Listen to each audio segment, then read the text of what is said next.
My name is Gavin, and I'm from Austin Global Studies at Austin High School, and we're here at Green Farms to learn about the carbon cycle.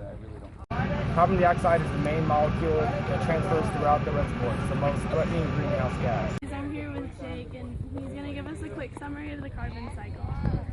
So, carbon cycle is the process in which plants or plant life is grabbing carbon from the atmosphere. This atmosphere is something like, don't count me on this, but 30% carbon, but it's not available for the life on the planet until plant life is using solar energy, grabs carbon out of the atmosphere and retains the carbon in its mass as it grows. It grows using carbon, and it basically is carbon, and then that carbon enters the rest of the life on the planet when the plants start to break down. Can you tell us some ways that GreenGate contributes to the carbon cycle? So the carbon cycle is constantly happening all over the world. There are plants all over the world, trees and plants all over the world. And so GreenGate doesn't necessarily increase the carbon cycle because the carbon cycle is going to happen all the time no matter what.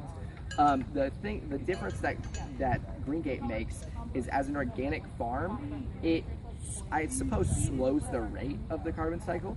So plants everywhere are grabbing carbon out of the air and they're holding on to it, and then it eventually becomes part of the terrestrial layers, the soil and whatnot. The carbon can be held in the air, in the soil, in the terrestrial layers for literally thousands of years. It can last there and sit there and stay there before it releases back into the atmosphere naturally for thousands of years. When conventional farms, industrial farms, work the land, they are tilling really aggressively, and every time you disturb the soil, you're allowing carbon to escape from the soil and enter the atmosphere again.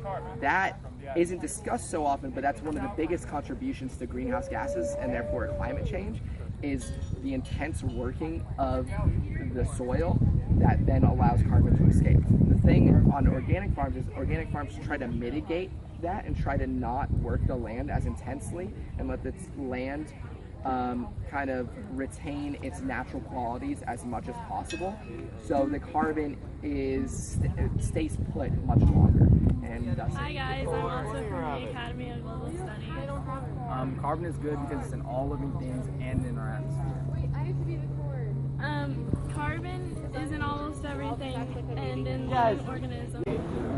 Carbon dioxide is the main molecule that is transferred throughout the reservoirs. It is also one of the most threatening greenhouse gases. Carbon moves from the atmosphere to the biosphere. From biosphere to atmosphere. Carbon is then transferred to the ocean from the biosphere. The ocean contains the most carbon than any of the other reservoirs. Through decomposition, carbon is moved from the ocean to sediments. Yes, I am.